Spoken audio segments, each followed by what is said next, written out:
Muy buenas noches, hermanos, hermanas. El Señor les bendiga. Estoy muy contento de poder estar nuevamente con ustedes a través de este medio en su hogar, compartiendo con toda la familia.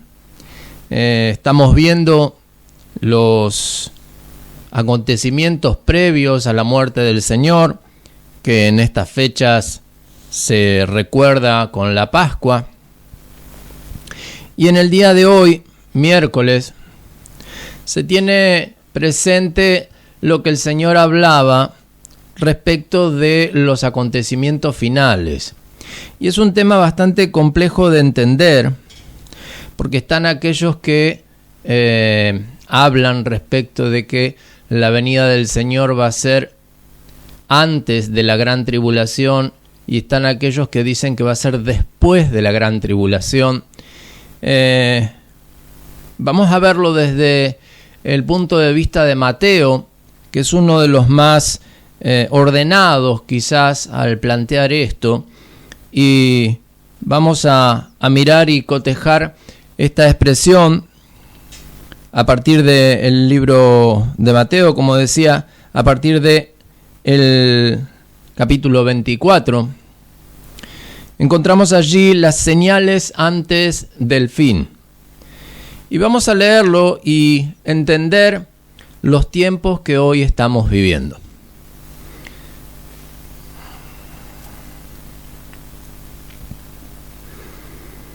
Mateo 24, a partir del verso 3, dice así: Y estando él sentado en el monte de los olivos, los discípulos se le acercaron aparte, diciendo: Dinos, ¿cuándo serán estas cosas?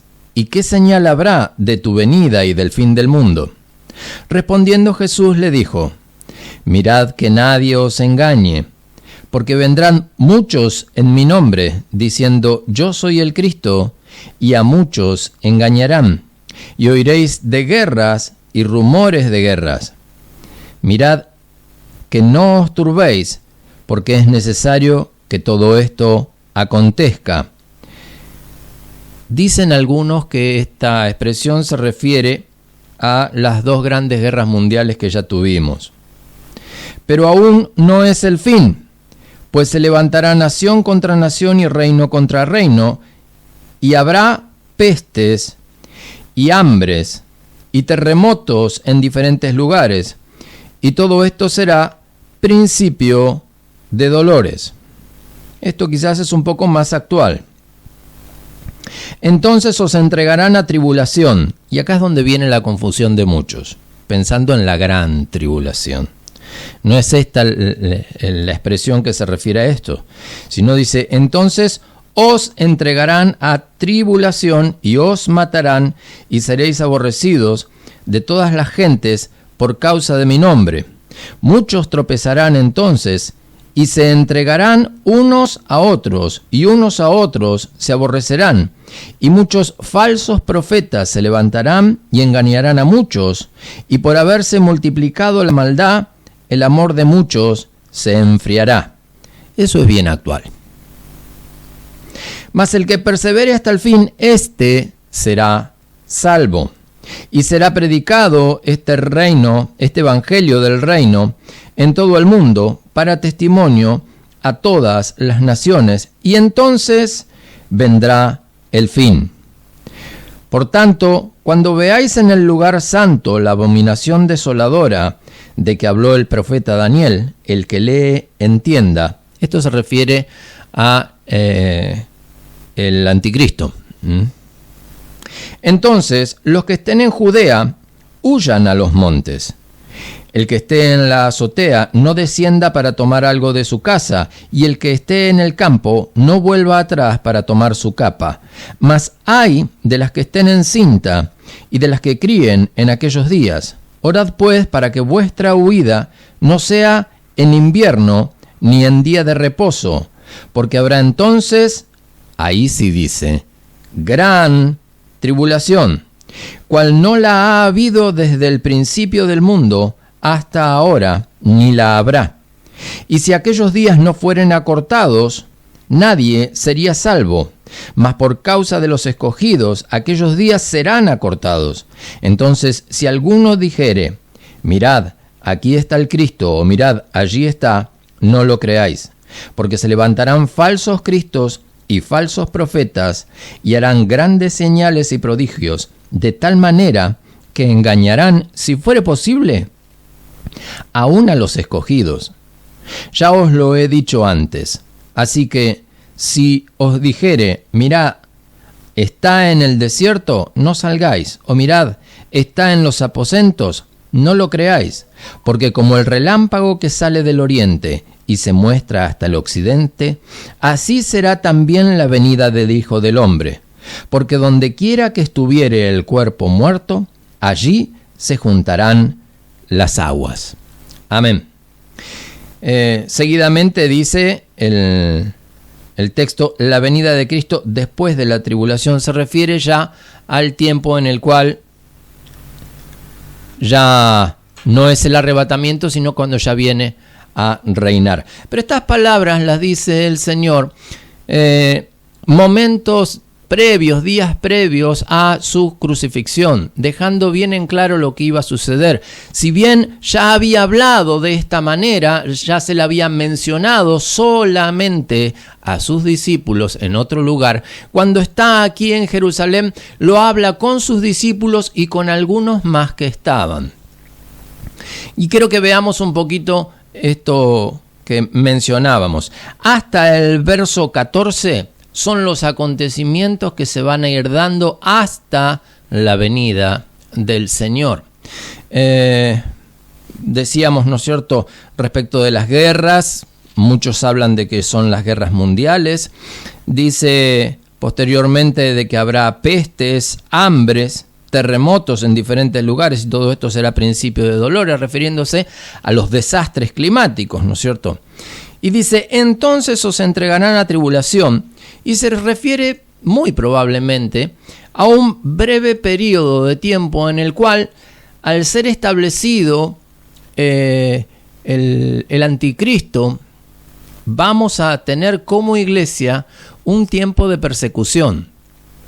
Por eso dice, cuando veáis esto, cuando esto lo vean, el que esté en la azotea no descienda para tomar algo de su casa. Este es un texto muy clave, le diría, en este sentido. Aquel que si quiere huir una persona y se encuentra en la azotea, ¿cómo puede hacer para huir? Inevitablemente tiene que descender. No existe otra manera, salvo que la huida sea hacia arriba. Por eso dice, el que está en la azotea, no descienda. Recordamos también que una de las visiones más importantes que tuvo el apóstol Pedro, cuando estaba en un día de ayuno, estaba orando y se le desciende un manto en el cual muchos animales eran entregados y le decía, mata y come. Y esta era la visión de la revelación de lo que iba a ser la extensión de la gracia salvadora, ya no tanto a los judíos, sino hacia el mundo entero, ¿no es cierto? Dice, Señor, responde el apóstol, dice, ninguna cosa inmunda ha entrado en mi boca. Y le dice, no llames inmundo a lo que yo he santificado, refiriéndose justamente a el mundo entero, ¿no es cierto? Porque la muerte de Jesús era para todo el mundo. Era algo que todavía no estaba bien claro y revelado a los discípulos, la salvación extendida hacia los gentiles. Pero ¿se acuerda en dónde estaba el apóstol cuando tuvo esta visión? El apóstol estaba en la azotea. Por eso cuando vemos este pasaje, es un texto clave, hermano.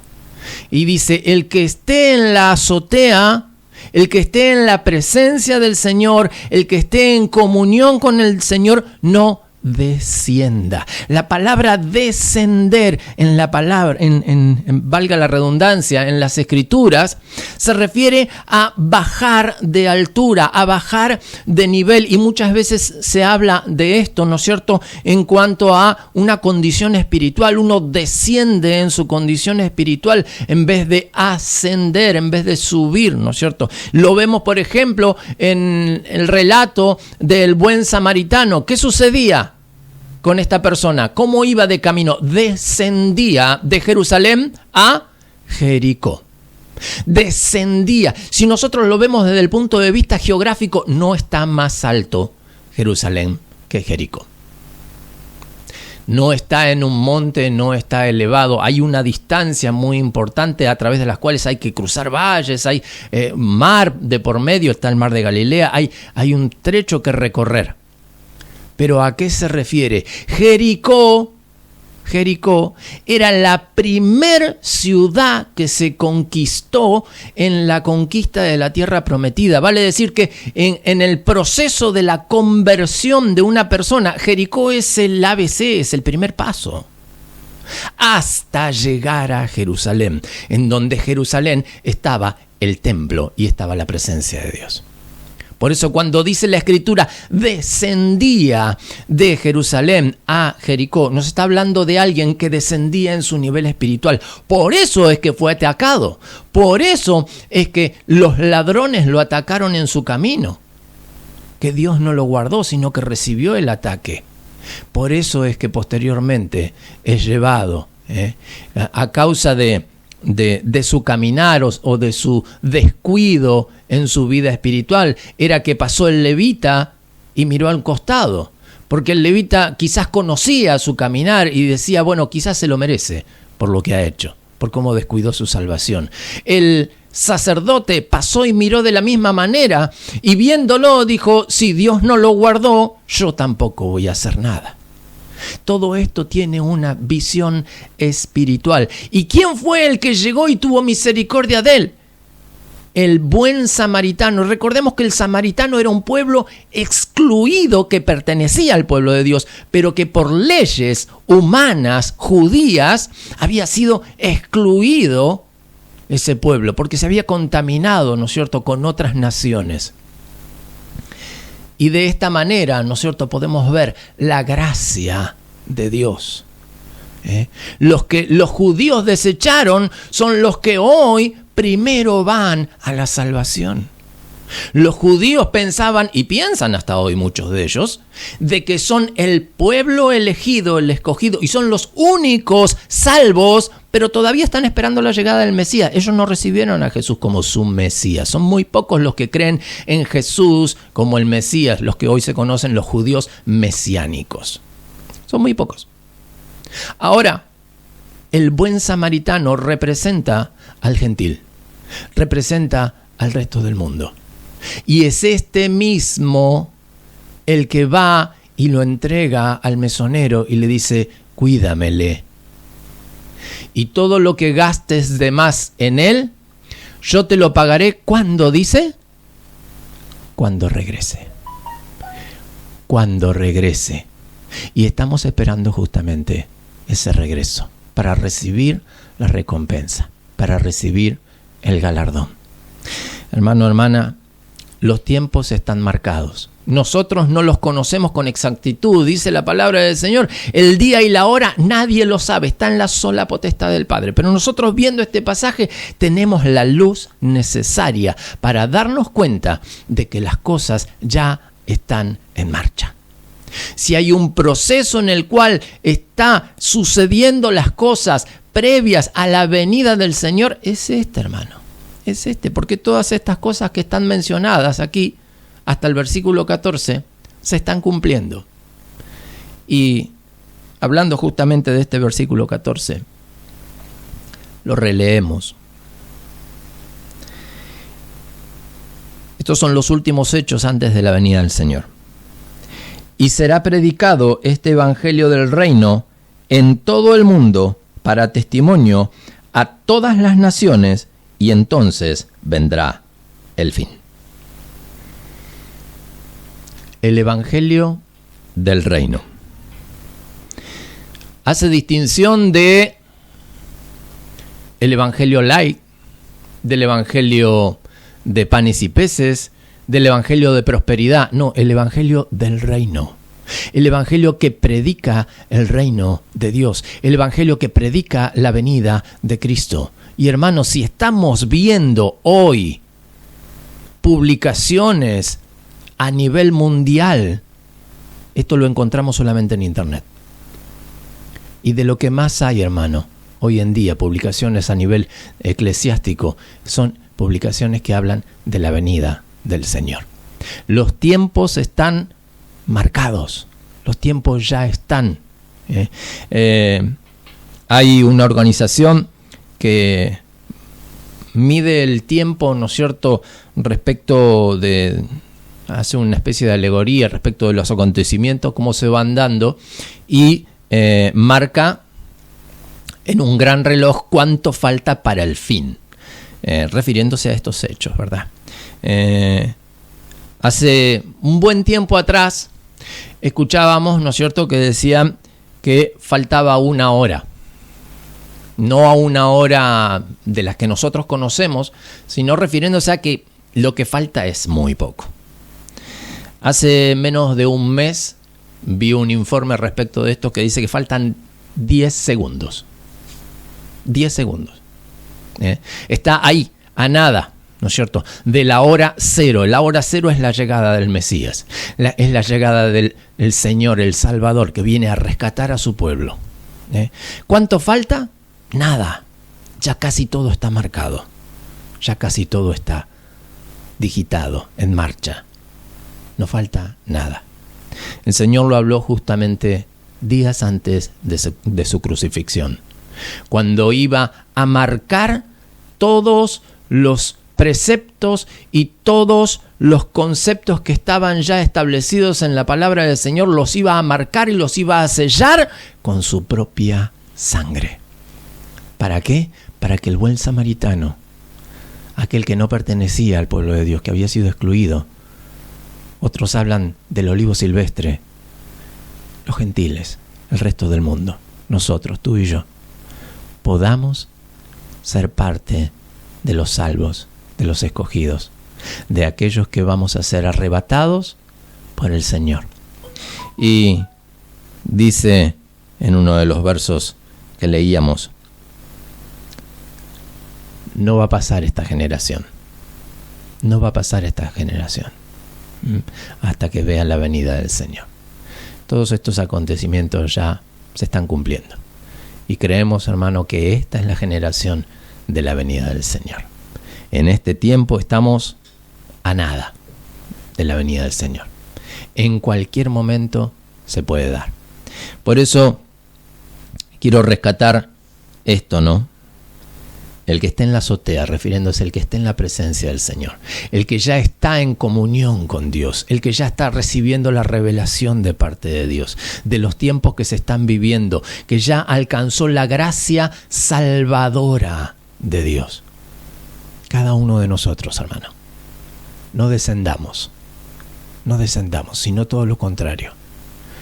Crezcamos en nuestro nivel espiritual. O al menos mantengámonos, hermano, para que cuando el Señor nos venga a buscar, estemos preparados. Y antes de terminar, quiero leer un texto más, que hace unos cuantos días que el Señor me viene hablando a través de ese texto. Se encuentra en el libro de Apocalipsis. Con algunos ya lo he mencionado. En el capítulo 19.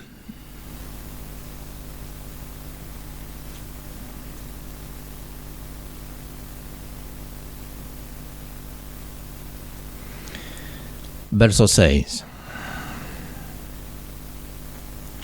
Y oí, estoy leyendo Apocalipsis 19, 6. Y oí como la voz de una gran multitud, como el estruendo de muchas aguas, y como la voz de grandes truenos que decía: Aleluya, porque el Señor nuestro Dios Todopoderoso, como dice, reina. Verso 7. Gocémonos y alegrémonos y démosle gloria, porque han llegado las bodas del Cordero. Y presta atención a esta expresión. Y su esposa se ha preparado. Han llegado las bodas del Cordero y su esposa se ha preparado. ¿Está usted preparado, mi hermano, mi hermana? Que podamos decir, sí, Señor, estoy listo, estoy preparado. Si este es el tiempo que vienes a buscarme, ya estoy listo. Estoy a cuenta. No tengo nada que me ate a este mundo, no tengo nada que me ate al pecado, no estoy atado a nada de esta tierra, sino que mi mirada está puesta en ti, esperando justamente el tiempo que vengas a buscarnos. Oramos al Señor. Padre bendito Dios, te damos gracias, Señor. Gracias, eterno Rey, por tu amor, por tu misericordia, mi Dios. Gracias, bendito Dios, porque tú has dejado en la Escritura, amado Señor, todos los acontecimientos marcados, Señor. Y hoy nos ha traído a luz, Señor, cada uno de estos hechos para poder verlos, amado Señor, como tú nos los quisiste mostrar. Mostrándonos, bendito Dios, la revelación de la palabra, la revelación de las Escrituras, Señor, para poder hoy ver con mucha más claridad, Señor, lo que está sucediendo en derredor nuestro. Padre, bendito Dios, mi Rey, te doy gracias, Señor. Gracias porque a mí me has dado la posibilidad de estar en este tiempo. Muchos otros han soñado con este día del arrebatamiento, Señor, pero a nosotros, a esta generación, Señor, nos ha sido dado este enorme privilegio de vivir la gloria del arrebatamiento. Quizás tengamos que vivir una persecución, quizás tengamos que escapar de algo, pero vamos a ser arrebatados, Señor, y nos encontraremos contigo en las nubes, para la gloria y la honra de tu nombre.